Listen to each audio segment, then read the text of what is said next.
boa tarde ou noite, depende da hora que você estiver vendo esse vídeo. Este é um vídeo sobre Física 2 para Engenharia. E eu estou gravando ele com o objetivo de levar como parte do nosso programa de Fique em Casa, do IF Itapetininga. E a ideia é que você consiga estudar para, quando voltar às atividades presenciais, você esteja bem entrosado ainda com o conteúdo. O tema que a gente está estudando em Física 2 para Engenharia desde o início do semestre foi primeiro gravitação e depois a gente está agora chegando na parte de oscilações. A primeira parte que fizemos foram as oscilações naturais do oscilador harmônico. Agora precisamos falar sobre algo que é muito importante no tratamento dos sistemas mecânicos, que é o amortecimento. O que a gente pode pensar no amortecimento? Imagine se você tem uma região onde você tem um frasco e este frasco ele possui um fluido dentro dele. Este fluido ele faz uma resistência ao movimento de um corpo. É isso, você imaginar uma esfera A que sai de um ponto A e vai se precipitar dentro desse fluido. Ela vai demorar um tempo para percorrer essa distância L, e esse tempo vai ser um delta T de A. E se uma outra partícula for lançada de uma altura menor, ela vai cair com uma velocidade diferente, porque A vai percorrer toda essa distância sob a atração da gravidade, a aceleração da gravidade, então ela vai chegar com a velocidade A, enquanto que B vai chegar com a velocidade B no fluido. Bom, é fácil ver, né, a partir daquilo que a gente já estudou, que a velocidade A é maior do que a velocidade B. E vai gerar resistências diferentes percorrendo esse fluido. E a partir da correlação entre o tempo que demora, você vai conseguir entender qual que é a viscosidade deste fluido. Nesse sentido, a viscosidade é como se fosse uma resistência ao movimento. E poderíamos entender que existe uma força que faz essa redução da velocidade por aquilo que já estudamos também no semestre passado, que é a segunda lei de Newton. A segunda lei de Newton, ela nos diz o seguinte: ela nos afirma que a somatória das forças que atuam sobre um corpo, elas resultarão em uma massa vezes aceleração. Ela será esse produto. É uma soma vetorial. Bom, a princípio eu vou fazer um tratamento aqui que você vai poder achar um pouco abstrato, mas vamos pensar que um desses corpos está percorrendo esse fluido apenas com a ação dessa força. Então vamos dizer que quem atua neste fluido é só essa força viscosa, que eu chamarei de FV, e ela vai ser contrária à velocidade, então ela tem um sinal negativo, tem uma constante B vezes a velocidade. Acho que é mais ou menos claro para todos por essa descrição desse experimento, que quando nós voltarmos a ter atividades experimentais e presenciais, vocês vão fazê-lo no laboratório, que essa força ela é contrária ao movimento, e quanto maior a velocidade, ela vai ter que agir mais. E é mais ou menos interessante você perceber que se é só essa força que atua, ela vai ter o formato da massa vezes a aceleração. Só que a força, o comportamento dela é diferente daquela gravitacional que a gente discutiu. Ela é menos B vezes V, que é igual a massa vezes a aceleração. Só que a aceleração é a variação da velocidade no tempo. A gente vai deixar essa notação diferencial que a gente tinha discutido anteriormente. Ambos são grandezas vetoriais, a velocidade quanto a variação da velocidade.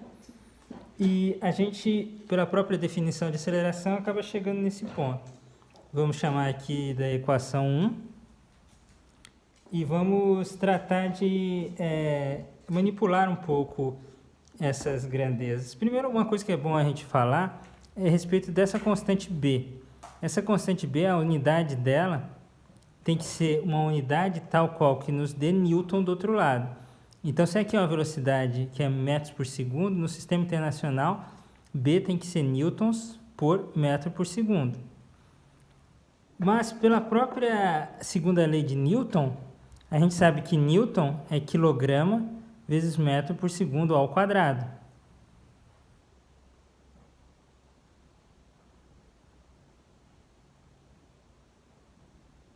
Então, B vai ter uma unidade que é quilograma por segundo. Esse valor de ser quilograma por segundo quase que nos indicaria com a taxa de variação de massa. Só que agora vamos manipular um pouquinho melhor a equação 1.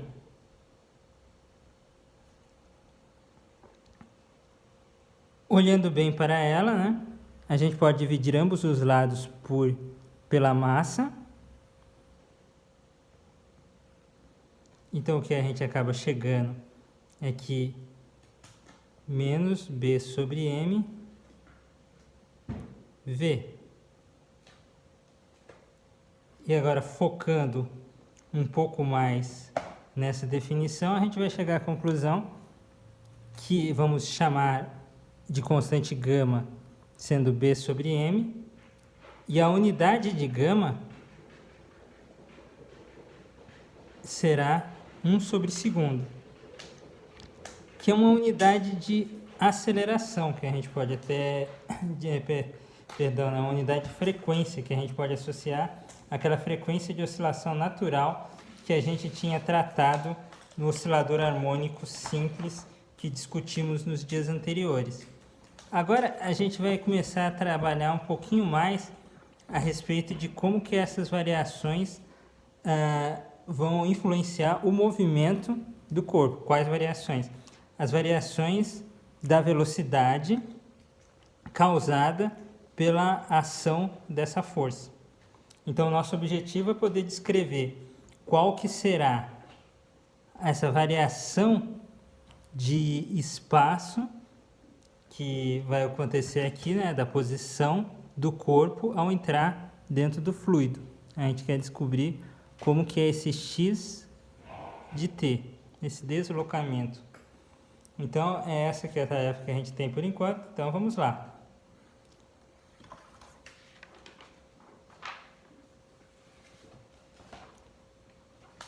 A gente acaba tendo um sistema de equações que é um pouquinho diferente do que a gente está acostumado.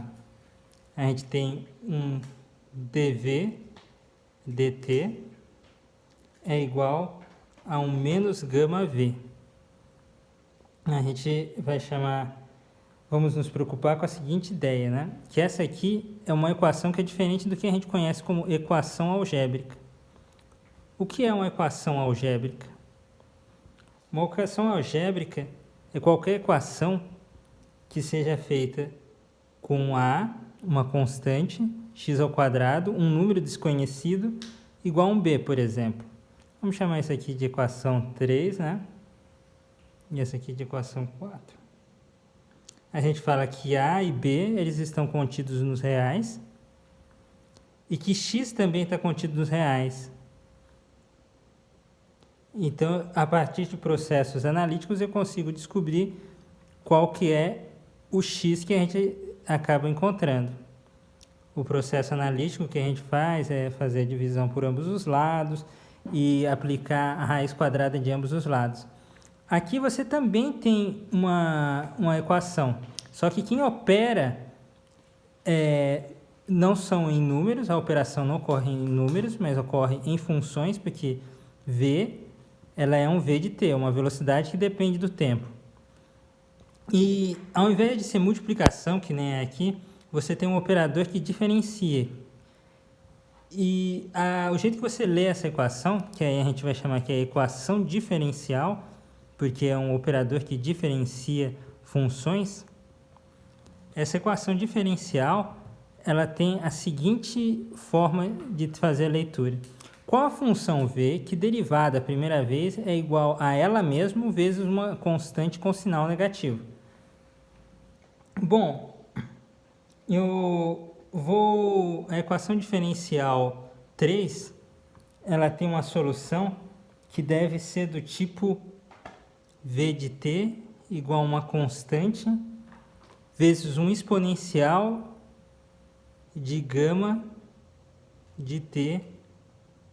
Agora você vai me perguntar, por que é um exponencial com base e? Porque poderia ser, por exemplo, que nem é o caso da propagação de uma doença numa população, que é 2 elevado a 1t, né? Que é sendo t o número de contatos.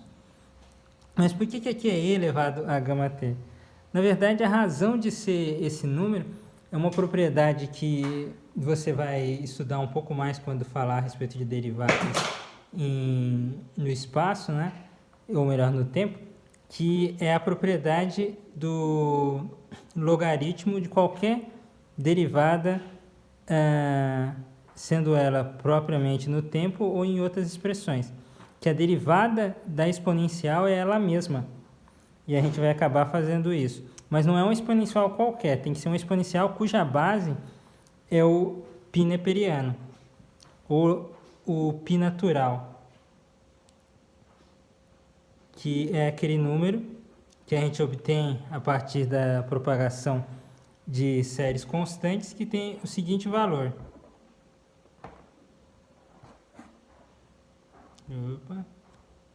2,71 e assim sucessivamente. Agora, olhando de novo essa função que a gente acha que é solução, que eu vou chamá-la de função 4, em t igual a 0, eu sei que a velocidade será a velocidade inicial, que vai ser um número que eu vou dizer que é um V0. Então, eu sei que V de t igual a 0 é igual a um V0, que é igual o A constante que eu disse que eu vou usar. Por que a gente precisa colocar uma constante? Porque a solução de 3 implica em infinitas funções cuja essa derivada resulte nela mesma vezes uma constante. Então eu preciso de encontrar, identificar qual que é a função que eu vou ter, dependendo das condições do problema. Então a constante A, ela faz isso.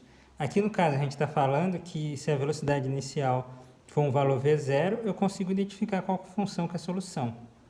E a outra coisa que você tem que ficar atento, essa é uma explicação física, né? Mas uma explicação também matemática, é que você acaba determinando qual que é a dimensão do espaço vetorial dessas funções que são soluções. E o que eu acabo encontrando é que em t igual a 0, A, que é essa constante que eu quero determinar, é e elevado a 0, que a gente sabe que é 1. Então, V0 é A. Então, a solução para essa condição inicial, né, essa velocidade inicial V0, ela é que V de t é igual a um V0 vezes e elevado a menos gama t. Esta é a solução que melhor representa a equação diferencial 3. E aí a gente vai chamar essa aqui de 5. O que a gente pode fazer também é pensar que como que é o espaço percorrido. Bom, como vocês ainda não tiveram cálculo diferencial e integral e vocês não sabem integrar, eu não posso integrar diretamente.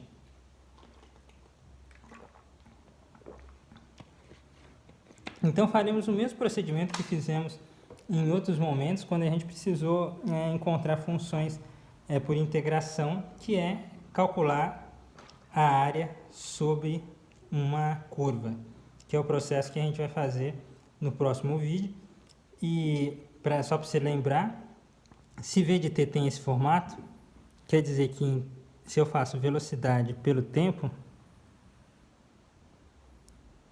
a velocidade no tempo igual a 0 é V0, e com o passar do tempo ela vai diminuindo. Eu quero a área de um tempo 0 até um tempo t qualquer, embaixo dessa curva. Vamos fazê-la. Obrigado, dê o seu like e comente